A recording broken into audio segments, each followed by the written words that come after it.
장해찬 전 국민의힘 청년 최고위원, 이기인 개혁신당 수석 최고위원 두 분과 함께하겠습니다. 어서 오세요. 안녕하세요. 안녕하세요. 어제 저희 방송 이후에 아주 충격적인 소식이 전해졌는데 안철수 혁신위 자초 얘기부터 좀 해보겠습니다. 대선 패배 이후에 국민의힘 혁신 작업을 이끌 것으로 이제 기대가 좀 됐었던 안철수 혁신위원회가 출범 전에 이제 자초를 했는데 비슷한 시각에 당 지도부는 비대위에서 의결한 혁신위원회를 발표를 했고 그 이후에 안철수 의원이 갑자기 사퇴를 선언하면서 난 혁신 당대표를 하겠다 이렇게 얘기를 했어요. 옆에당 얘기긴 한데 이긴 최고 어떻게 보셨나요? 저는 이거는 전적으로 송원석 비대위의 잘못과 책임이 있다라고 생각이 드는 게 두 가지잖아요. 인적 쇄신 요구가 하나가 있고 또 하나는 인선과 관련된 문제 때문에 지금 갈등이 불거진 것 아닙니까? 혁신위원 인선. 네, 근데 보통은 혁신위원 인선 관련해서는 비대위와 협의 대상이 아닙니다. 네. 근데 협의 대상이라고 할지라도 지금 비대위가 콕 집어서 배척한 사람들의 면면을 보면은 강동의 이재영 의원이나 호남의 박은식 의원인데 두 사람 모두 다 사실 국민의힘에 상당히 좀 필요한 사람이라고 좀 보거든요. 호남의 박은식 의원 같은 경우에는 김기현 대표 때 혁신위원장으로 거론됐었던 인물이기도 하고 또 이철규 사무총장이 인재영입 위원으로 발탁해가지고 인재영입 위원으로 실질적으로 활동을 했었던 사람이라서 그리고 또 호남에서 정말 국민의힘 입장에서는 호남의 표가 필요한데 호남에서 국민의힘이 어떻게 어떤 방향으로 나아갔으면 좋겠다 합리적으로 설명하는 사람으로 좀 알고 있거든요. 그리고 강동의 이재영 의원 같은 경우에도 여러 방송 나가가지고 민주당과 싸우면서도 국민의힘에 대해서 되게 합리적으로 평가하는 사람인데 이 두 사람이 뭐가 잘못했습니까? 뭐가 문제가 있습니까? 이 사람들을 콕 집어가지고 배척한다는 것 자체가 모르겠어요. 왜 배척했는지 이유도 납득이 잘 안 됩니다. 네. 뭐 강동이나 호남의 박은식 위원의 어떤 지역구에 다른 상대방 라이벌이 있어가지고 압력을 받아서 그런 사람들을 못하게 한 그런 이유인가? 이런 생각이 들 정도로 납득할 수 없는 이유로 좀 문제가 생긴 것 같고 또 하나는 네. 인적 쇄신인데 네. 그러니까 쌍권이 나가라고 해서 문제가 된 것은 아니더라고요. 정확하게 국민 눈높이에 부합하는 인적 쇄신이 이루어질 것이다라고 뭉뚱그려서 얘기한 건데 그걸 가지고 이제 쌍권으로 이제 지적하고 주목이 된 것 아닙니까? 네, 그렇죠. 그러니까 물론 아직 출범이 되지 않은 상태에서 이렇게 인적 쇄신을 얘기한 것도 문제지만 그걸 송원석 비대위, 특히 송원석 비대위원장이 가타부타 옳다 그르다라고 판단하는 것 자체가 저는 잘못됐고 정확하게 혁신위에서 안건을 만들어가지고 비대위에 올리면 비대위에서 비대위원들을 포함해가지고 다 함께 논의해야 될 일이지 송원석 비대위원장이 옳다 그르다라고 판단한 문제도 아니라고 생각을 합니다. 박은식 전 비대위원은 저희가 전화로 좀 연결을 이따 해볼 예정이라서 직접 한번 들어보도록 하고요. 장해찬 최고 보시기에는 지금 가장 크게 이제 두 가지 문제점을 이기인 최고가 얘기를 해주셨는데 인적 쇄신 문제 그리고 혁신위 인선 문제 이 두 가지였던 것 같고 가장 큰 게 아무래도 이 인적 쇄신 요구가 거부당했다라는 것 때문에 직을 던진 것 같아요. 네, 복합적이겠죠. 그런데 정치인들 특정인을 콕 집어서 뭐 정치에서 떠나라, 당을 나가라 하는 것은 사실 당 입장에서 수용하고 받아들이기가 쉽지는 않은 문제이거든요. 예. 그 부분은 당내 여러 사람들의 중지를 모아서 좀 차근차근 단계를 밟아 나갔어야 했다고 봐요. 그럼 이 문제에 대한 책임을 지고 너 나가라. 그러면 상대 쪽에서는 얘는 잘못 없냐? 얘도 나가라. 사실은 국민의힘 107명이 다 인적 쇄신 대상이에요. 네. 제가 봤을 때는. 네. 그리고 우리 국민들이 봤을 때는 107명 너네 다 어디 바캉스 갔냐. 뭐 하고 있냐. 이 인사청문회 국면에서 존재감 드러내는 의원들 거론해봤자 5손가락 안 넘기잖아요. 네. 그러니까 107명이 다 인적 쇄신 대상이라는 생각을 해야 되는데 누구만 쇄신 대상이고 누구는 아니다 이렇게 되면 문제가 더 커질 수 있거든요. 저는 그 부분은 안철수 의원이 좀 차근차근 단계를 밟아갈 필요가 있다고 봐요. 다만 이기인 최고위원이 말한 것처럼 예. 인선 문제에 대해서는 비대위가 혁신위를 존중했어야 된다라는 데 저도 동의를 하고요. 특히 박은식 위원장 같은 경우는 제가 정치권에서 본 수많은 여러 정치인들 중에 가장 훌륭한 분 중에 한 분이거든요. 네. 그리고 뭐 특정 개파나 이런 것도 아니에요, 사실은. 예. 네. 근데 알 수 없는 이유로 그런 인선까지 태클을 건 건 비대위의 실책이 분명하다. 다만 그렇다고 해서 혁신위원들이 어떻게 보면 안철수 의원의 삼고초려로 어려운 결단으로 나 그래 혁신위원 하겠다 했거든요. 지금의 혁신위가 막 저 하고 싶어요 하는 뭔가 막 누릴 수 있는 그런 혁신위는 아니었잖아요. 네. 근데 이분들이 어떻게 보면 개인의 생계나 일상생활까지 조정해가면서 이제 혁신위원으로 할 준비를 했는데 아무런 상의나 이분들과의 공감대 없이 갑자기 위원장이 사퇴해버린 것에 대한 혁신위원들의 상처도 지금 있어요. 제가 남아있는. 취재를 해보니까, 연락을 네. 해보니까. 네. 그러니까 뭔가 당에서 이런 새로운 아젠다를 던지고 하는 부분에 있어서 소통이 참 중요한데 네. 지금 국민의힘은 뭐 나만 옳고 내 말에 동의하지 않으면 다 잘못됐다 이런 기조가 남아서 서로가 서로한테 너무 많은 상처를 주고 있는 게 아닌가. 결국은 네. 한 문장으로 요약하자면 107명 다 인적 쇄신 대상이라는 각오를 가져야 될 것 같습니다. 최근에 뭐 언더 73이라는 뭐 모임에서 좀 얘기가 나온 것 같은데 언더 찐윤이라는 얘기들을 좀 하고 있어요. 이게 아마 좀 당의 중진 의원들 그리고 당선이 비교적 이제 수도권에 비해서는 조금 쉬운 지역에서 다선을 하신 분들이 좀 자리를 잡고 쇄신보다는 그냥 기득권 유지에 좀 골몰하는 이런 거를 좀 통칭해서 언더 찐윤 이런 얘기 하는 것 같은데 실제로 좀 그런 분위기가 있다라고 보시나요? 그러니까 이제 이게 최초로 발화된 거는 동아일보 김승연 에디터 칼럼이었던 걸로 제가 기억을 하는데 예. 거기서 언급한 분들은 PK 지역의 지금 재선 그룹이죠. PK, TK? 주로 PK죠. PK죠. 거기서 언급한 그 김승연 에디터 칼럼에서 애둘러서 다 알 수 있게 그냥 실명만 안 쓰고 썼잖아요. 네. 누군지 다 아시잖아요. 예. 누구를 거명한 건지는. 네. 그건 주로 TK보다는 PK 지역의 지금 재선 그룹인 거잖아요. 윤석열 대통령 그 임기 당시에는 초선이었고 이제 재선이 된 분들. 근데 그분들이 당에서 그렇게 막후 권력이고 실세였나? 뭔가 어떤 조직력이 뛰어나고 그룹핑이 돼 있다는 건 맞는데 또 네. 이분들이 실세다 뭐 이 사람들 하자는 대로 당이 움직인다 이건 또 약간의 과장도 섞인 것 같고 어쨌거나 지금 영남권의 의원들을 쇄신해야 된다라는 목소리는 예. 이렇듯 저렇듯 막 불거지고 있는 것 같은데 제가 강조하고 싶은 건 우리 박은식 전 비대위원도 말씀했지만 이 시기에 콕 집어서 너 나가 하는 거는 역대 정당사에서 먹힌 적이 없어요.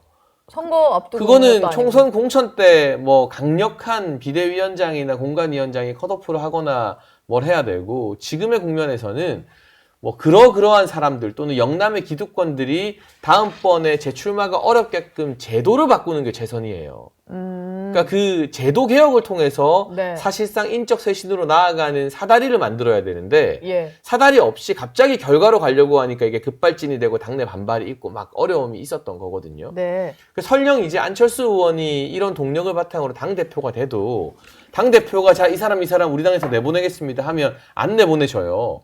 그거 막 소송 걸고 뭐 후보 교체만 가처분 할 수 있습니까? 아무리 정당 사무라도 명분이 없고 근거가 부족하면은 가처분 걸고 막 법적 소송 가면은 막 진흙탕이 되거든요. 네. 결국 제도를 어떻게 만드느냐. 공천 제도가 계파 정치라던가 권력자 줄서기의 핵심이라면 권력자 눈치를 안 보게끔 철저하게 국민과 당원들이 알아서 국회의원 후보 뽑는 방식의 뭐 오픈 프라이머리나 이런 제도를 당원 당규에 도입시키는 식의 개혁을 먼저 하는 게 인적 쇄신이라는 결과를 만들어내기 위한 필수 과정이거든요. 예. 그래서 어쨌거나 저는 긍정적으로 평가하고 싶은 것은 네. 혁신위는 무슨 안을 만들든 지도부의 허락을 받아야 되잖아요. 네. 그것보다는 각 당대표 후보들이 내가 이렇게 당을 혁신하겠다, 쇄신하겠다, 제도를 바꾸겠다라고 전당대회에 공약으로 들고 나와서 당원들과 국민의 선택을 받아서 대표가 되면 누구 허락 안 받고 할 수 있거든요. 그게 뭐 정도인 것 같아요. 안철수 의원도 저는 이전부터 혁신위원장 수락하기 전부터 굉장히 주목해야 될 당권 주자라고 평가를 했었는데 네. 어쨌든 이번 사태를 가지고 부정적으로 평가하는 분도 있고 긍정적으로 평가하는 분들도 있겠지만 혁신위원장 하는 것보다 훨씬 더 큰 주목을 전대 과정에서 받을 수 있거든요. 그런 안들이 어떻게 누가 당원들의 선택을 받느냐를 가지고 선택받은 사람이 그러면 권력을 위임받아서 책임감 있게 이 제도를 개선하자라고 나가는 게 맞는 방향이라고 생각합니다. 근데 사실상 이러면 혁신위는 더는 못하게 되는 거고 그냥 전당대회에서 당대표 후보들끼리 그냥 혁신 경쟁하는 수밖에 없는 것 같아요. 뭐 그렇죠. 전당대회가 있기 전에 한 달 정도 시간이 있는데 또 송원석 비대위가 어떻게 판단할지 모르겠지만 네. 새로운 혁신위원장을 좀 어거지로 우격다짐으로 다시 임명할 수는 있겠죠. 근데 그게 좀 자연스럽지는 않잖아요. 아마 이대로 흘러가다가 전당대회 할 거라고 좀 보고요. 저도 이제 뭐 쌍권 나가라, 제명한다 이건 좀 부자연스럽다고 보는데 근데 지금 문제는 대선 중간 과정에서 후보 교체 사건도 그렇고 책임지는 사람이 없어요, 국민의힘에서. 그리고 저 어떠한 쇼 프로그램에서 연예인 유재석 씨가 했었던 말을 상당히 좋아하는데, 문제를 모르는 게 가장 문제고, 문제를 알아도 아무것도 하지 않는 게 문제고, 문제를 알면서 아무것도 하지도 않으면서 자기가 살고자 하는 것이 가장 큰 문제다라고 얘기한 적이 있었었는데, 저는 그게 네. 국민의힘 상황이 정확하게 똑같다고 생각하거든요. 지금 장최고 얘기처럼 107명 전부 다 인선의 대상이고 개혁의 대상인데, 자기만 살겠다고, 자기 공천 끌어안겠다고 박은식 위원이나 이재용 같은 사람 안 된다라고 뒤에서 훈수질하는 사람들이 국민의힘의 주류라면 과연 어떤 혁신위원장을 데리고 온들, 어떤 혁신안을 가지고 온들 어떻게 개혁과 혁신이 되겠습니까? 네. 그런 반성과 성찰이 필요하다고 생각을 합니다. 근데 사실 그 이재용, 박은식 두 분은 천목회라는 모임 멤버고, 뭐 공통점을 따져보자면 그 정도가 있을 수 있고, 비교적 친윤보단 친한계로 분류되고 이런 건데, 뭐 그래서 비토를 했을까요? 근데 그 두 분 보고 당신들 친한계야라고 하면 다 부정할걸요? 그럼요. 박은식 위원도 그렇게는 생각하지 않는다라고 페이스북에서 밝힌 그러면은 바가 너무 있고. 혁신적인, 개혁적인 인물이라서, 당에 너무 쓴소리하던 사람이라서 근데 받아들이지 않는 걸까요? 이해가 잘 안 돼요. 제가 친한계 싫어하기로 둘째 가라면 서러운 사람이잖아요. 네. 잘 알지만. 근데 박은식 위원이나 이재용 위원장이 방송 나와서 이야기하는 거 보면 저도 수긍할 만한 내용들이 꽤 있고, 이분들이 맹목적으로 한동훈 전 대표나 특정인을 따르는 사람들은 아니라고 생각을 하거든요. 네. 그러니까 어떤 판단 기준이 있는지 모르겠지만 저는 좀 모든 게 다 맞고 모든 게 틀리다라는 쉬운 논평은 안 하려고 합니다. 인적 쇄신은 저는 무리수라고 봤어요. 네. 그거는 단계와 과정을 밟아야 되고, 설령 쌍권이든 누구든 쇄신하는 것은 국민과 당원들이 선택해야죠. 공천 과정에서 네. 충분히 우리 국민과 당원들이 걸러낼 수 있거든요. 그걸 특정 정치 세력이 너 나가라고 하면 네. 다 나가야 되는 거예요. 예. 전 이거는 안철수 의원의 무리수라고 봅니다. 다만 네. 혁신이 인선에 대해서 박은식, 이재용을 비토한 건 또 비대위의 무리수라고 봐요. 그러니까 둘 다 잘못했네요. 네, 그리고 비토할 이유가 없는 인선이거든요. 예. 이재용 의원 같은 경우는 사실 이해가 잘 친한계라기보다는 과거에 유승민 대표 계실 때도 유승민 의원을 따라간 게 아니라 유승민 의원의 주장과 어떤 이런 의견에 대해서 힘을 네. 실어줬던 그냥 사람이고, 개혁 보수 계속 줄곧 그래요. 그리고 본인이 속해 있는 지역구가 강동을 상당히 어려운 지역구잖아요. 그러니까 네. 김재섭 의원과 같은 식의 어떤 스탠스일 거예요. 그렇게 어려운 지역구는 또 아닙니다. 그래도 그럽니까? 뭐 네. 분당 을 내지는 뭐 포천 가평 내지는 연천보다는 좀 어려운 수도권 지역구에 대구보다 속하죠. 대구보다 어렵지 어려운 않은데. 거야. 예. 근데 또 그런- 오세훈 시장이랑도 가깝잖아요. 그렇죠. 사실. 그러니까 108석, 107석이라고 하는 이 지역구 근본적인 한계라고 하는 것이 대부분 다 텃밭, 그리고 네. 국민의힘에 유리한 지역구이기 때문에 그나마 상대적으로 비교적으로 어려운 지역구인 이재용 의원이 이런 의견을 얘기하는 것은 국민의힘에 없는 의견이고 더 외연을 확장할 수 있는 어떤 기술이라고 좀 보는데, 네. 이런 사람들조차 배제한다라는 거는 국민의힘이 쇄신과 반성의 의지가 없다라고 하는 그러니까 저도 맞는 이해가 안 돼요. 안 되죠. 네, 그러니까 이 인선 관련해서는 비대위가 왜 그 두 명을 뺐는지에 대해서 이런 제가 동의를 안 하더라도 이런 이유일 겁니다라고 설명을 해드릴 수 있어야 되는데 네. 아무도 그걸 모르는 제 동의 여부를 거군요. 떠나서 예. 무슨 이유일까? 저도 바른미래당 혁신위도 해보고 다양한 좀 단체에 들어가 봤을 때 이런 사람들을 비토하는 경우는 한 가지예요. 친윤 내지는 주류 그룹 중에 같은 지역구인 사람이 있어서 근데 그것도 없어요. 그 사람이 만약에 호남 내지는 강동을 해서 더 뭔가 정치적으로 입지를 다지게 되는 게 꼴 보기가 싫고 배가 아픈 거죠. 근데 그런 경우가 없어요. 그런 사람이 없는데. 당내 사정을 뭐 우리 앵커님도 잘 알겠지만 이재용 위원장이 그럼 당내 뭡니까, 사정을 도대체? 이 험지를 노리겠다. 아니면은 네, 방송을 보고 그냥 없어요. 친윤 내지는 국민의힘을 비판하는 게 그저 싫다. 아니면은 본인들이 넣어야 되는 사람이 있었을 수는 있죠. 네, 이제- 조금 더 이제 비대위 쪽에 가까운 의견을 좀 수렴해 줄 수 있는 사람. 호준석 대변인도 안철수 의원이 이제 제안해서 인준한 사람이고, 다른 사람은 송원석 비대위가 넣은 사람이 없다라는 것 아니에요. 그냥 예. 일단은 안철수 의원이 제안한 사람을 중심으로 한다. 근데 그냥 가려낼 사람만 가려내겠다라는 게 송원석 비대위 어떤 기조인 것 같은데, 그렇다고 해서 따로 별도로 넣을 사람이 또 있는 것은 아니라서 저도 네. 왜 이 사람들을 비토하고 자꾸 콕 집어가지고 빼내려고 하는지는 이해를 그러니까 넣을 사람이 있었으면 이 사람 왜 들어갔지 하면서 화제가 됐어야 되는데 어제 의결한 인선 보면 그렇진 않거든요. 빼기만 하고. 네, 그래서 혁신의 인선에는 문제가 없었는데 왜 그 둘을 뺐는지는 저희도 좀 미스테리긴 합니다. 어쨌든 안철수 의원은 이제 당대표 나가겠다라고 한 상황인데, 안 의원이 이제 원래는 혁신안을 좀 관철시키겠다라고 전당대회 안 나간다고 했다가 출마로 선회를 한 거잖아요. 네. 이게 전당대회 판에는 좀 어떤 영향이 있을까요? 영향이 꽤 있죠. 어쨌든 한동훈 전 대표가 나올까 말까 지금 열심히 계산기 두드리면서 고민하고 있는 시점에 네. 안철수 의원이 혁신위원장 하면서 빠지는 줄 알았는데 어떻게 보면 더 큰 깃발 꽂고 돌격 앞으로 외친 셈이잖아요. 그렇죠. 그러면 사실 지난 대선 경선 때도 드러났지만 안철수 의원과 한동훈 전 대표가 뭐 사이가 좋거나 교류가 있거나 한 건 전혀 아니에요. 다만 성향상 네. 표를 좀 나눠 가지지 않을까. 비슷한 성향의 어떤 표심이 모이지 않을까 하는데 안철수 의원이 깃발 들고 혁신위원장까지 사퇴하면서 돌격 앞으로 했으면 이제 친한계가 봤을 때 한동훈 전 대표가 나왔으면은 가뜩이나 이 전당대회에서 이긴다고 장담하기 어려운데 각종 여론조사를 보면 국민의힘 지지층에서 예전보다 지지율이 많이 빠져 있는데 네. 거기서 치고 나가는 안철수 의원한테도 표가 뺏기네. 그러면 이제 나오기가 좀 더 어려워지는 거 아니냐 이런 판단을 할 수도 있고 아니면 또 반대로 그래 이번에 안철수 의원과 함께 우리가 뭐 소위 말하는 전선을 같이 쳐보자라고 할 수도 있는데 어쨌든 굉장히 유의미한 변수가 된 건 맞아요. 이게 옳다 그르다 개인적으로 지지한다 안 한다를 떠나서 유의미하고 재밌는 변수가 된 것은 맞고 그러면 이제 전당대회 출마를 고심하는 다른 후보들 입장에서도 안철수 변수에 대한 고민을 새롭게 해야 되는 시점이긴 하죠. 약간 뭐 캐릭터가 겹칠 수는 있겠네요. 지금의 어떤 흐름상 안철수, 한동훈 두 분이. 캐릭터는 다른 것 같은데 지지 성향의 표들이 어쨌든 좀 비슷하지 어쨌든, 교집합이 있죠. 예. 네. 아니, 캐릭터가 달랐는데 캐릭터가 같이 겹쳐져 버린 게 사실 혁신위 인선 전에는 친윤의 표도 얻을 수 있었었고 비윤의 표도 얻을 수 있었어요. 안철수 의원이. 왜냐하면 선거 과정에서 정말 열심히 맞아요. 잘했으니까. 네. 그런데 이렇게 싼 건 나가라라고 얘기하면서 예. 당내 주류의 당원들 판단에서는 저 사람 또 뭔가 친윤 주류 사람들한테 불편한 혁신안을 만들려고 하겠네? 당대표가 되면 그런 인적 쇄신을 무리하게 하겠네라는 인상을 주기 충분하기 때문에 안철수 후보한테는 전당대회에 나가는 명분이 되기도 하지만 전당대회에 나간다고 해서 유리한 깃발을 선점할 것 같지는 않습니다. 예. 알겠습니다. 저희가 뭐 국민의힘 얘기를 한참 하다 보니까 지금 민주당에서는 이런 국민의힘의 어떤 혼란을 틈타서 여러 가지 법들을 속도전으로 처리를 하고 있는데 어제 방송 3법이 과방위에서 통과가 됐거든요. 그러니까 거부권을 행사했던 지난 정부 때 어떤 쟁점 법안을 우리가 다시 다 통과시키겠다 이런 것 같고 방송 3법에 대해서는 대통령도 의견이 다르지 않다 뭐 이런 식으로까지 얘기를 하더라고요.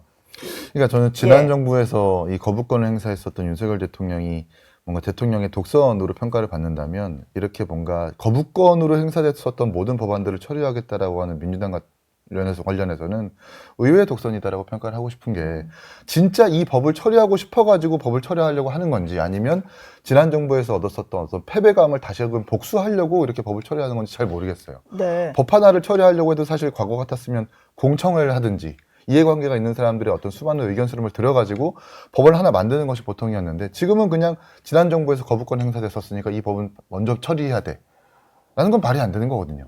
방송 3법도 그렇지만 간호법 같은 경우에도 사실 윤석열 대통령이 거부권 행사했었던 이유가 의료 직역 간의 형평 문제 아직 대화 타협이 안 됐다라는 이유로 거부권 행사했는데 저는 그건 맞다고 봐요. 네. 물론 좀 간호법 찬성하지만 예. 그러면 지금 이 상태에서 간호법 관련해가지고 과연 의료 직역 간에 충분한 대화 타협이 됐느냐 그건 또 아니거든요.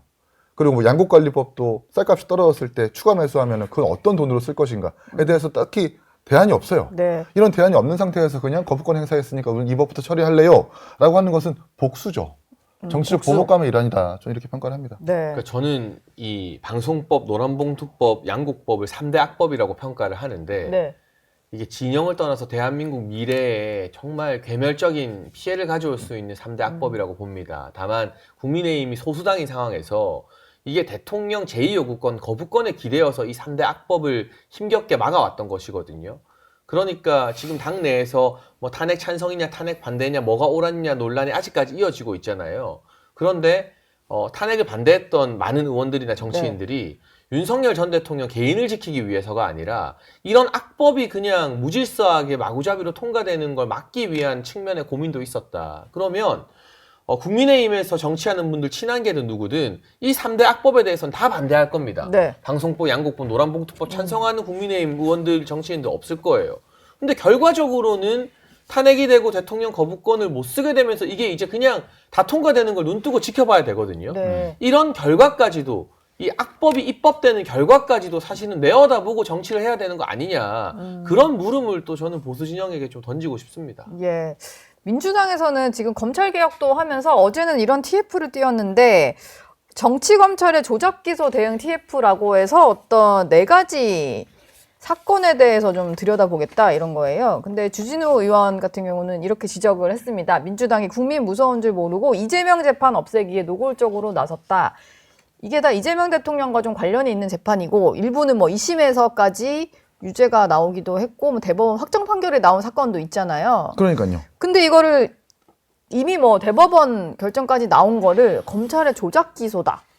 그러니까 후환이 하면은- 임기 끝나고 감옥 들어갈까봐 후환이 두려운 것 같아요. 그래서 민주당에서 그걸 좀 대비하기 위해서 이렇게 무리수를 좀 두는 것 같고 이 네 가지 사건 중에 김용우 의원 같은 경우에는 사실 예. 남욱 변호사로부터 한 8억 정도를 받았고 네. 거기서 유동규 씨가 2억을 썼고 6억을 본인이 좀 득했다라는 것이 법원도 인정한 사실인데 이걸 어떻게 조작 기소라고 할 수가 있겠는가? 또 백현동 같은 경우에도 본인의 비서실장이라고 하는 정진상 비서실장이 돈 받고 네. 또 임대비율 축소하고 옹표 아파트 만든 그 결제자 최종 결제자가 이재명 시장이었거든요. 예. 근데 이거 어떻게 조작 기소라고 할 수 있겠는가? 이건 결국 이제 후환이 두려워서 임기 끝나고 감옥 가면은 정권 재창출에 도움이 안 될까봐 먼저 좀 포석을 깔아두는 것 같은데. 먼저 정리를 해버리는. 그렇죠. 먼저 굉장히 무리수라고 봅니다. 예. 근데 이게 또 여론전을 좀 잘해야 되는데 국민의힘에서는 또 당 상황이 이렇다 보니까 이게 민주당에서는 이제 대대적으로 이런 회의까지 했는데 공격이 그다지 크게 먹히진 않은 것 같아요. 그러니까 국민의힘에 싸우는 사람들 아까 말했지만 5손가락 안 넘잖아요. 예. 네, 오늘 뒤에 게스트 나오는 나경원 의원이나 뭐 주진우 의원 정도 말고는 청문회 국면에서도 이름이 거론되는 의원들이 거의 없잖아요. 네. 그러니까 101명, 107명 다 인적 쇄신 대상이에요, 사실은. 그러니까 지금 국민의힘이 해야 될 일은 당내에서 왈가왈부 막 네가 맞다 내가 맞다가 아니라 이런 말도 안 되는 이 본인의 여러 혐의까지도 권력으로 억누르려는 세태에 대해서 예. 어떻게 메시지를 내고 어떻게 싸우고 어떻게 비판하는가 여기에 초점 맞춰야 되고 야당이 할 수 있는 최선의 개혁은 투쟁입니다. 그런데 이- 내부 투쟁이 아니고. 예, 집안 싸움만 하고 있으니까 네. 이 문제가 일어나는 거거든요. 예. 그러면 차라리 앞으로 나올 당대표 후보들이 야당 의원들의 어떤 투쟁 기여도 같은 거를 이제 정말 평가해서 공천에 반영한다거나 네. 제대로 안 싸운 사람들 다 자르겠다 한다거나 이런 식의 개혁안을 내놓고 좀 건설적으로 으쌰으쌰하는 분위기를 만들 필요가 있다고 생각이 들고요. 예. 이거 다 무의미합니다. 이거 네. 결국에요. 3년 뒤 총선에서 민주당이 과반 획득 못하고 정권 교체당하면 지금 무슨 짓을 하고 조작 기소다 뭐다 해도 5년 뒤에 감옥 가는 거고요. 네. 정말 이재명 정부가 정치를 잘하고 경제를 잘 챙기고 뭐 관세 협상을 잘해서 3년 뒤 총선도 이기고 5년 뒤에 정권 재창출하면 그러면 이재명 대통령 임기 끝나도 이거 사실은 다시 재판하자 다시 수사하자 하기가 힘들어요. 결국은 정치로 국민의 평가와 지지로 이 이재명 대통령 임기 후에 어떤 상황이 결정되는 거지. 네. 지금 충성파 강경파 의원들이 당에서 TF 만든다고 갈 과목 안 가게 되고 할 재판 안 하게 되는 건 아니다. 이거 할 시간에 미국 관세 협상이나 지금 치솟는 부동산이나 이런 거 신경 써야 된다는 진심 어린 조언을 좀 드리고 싶습니다. 네. 알겠습니다. 오늘 두 분 말씀은 여기서 마무리하겠습니다. 고맙습니다. 감사합니다. 저희 영상 많이 시청해 주시고요. 좋아요, 구독, 댓글, 알림 설정 꼭 부탁드리겠습니다.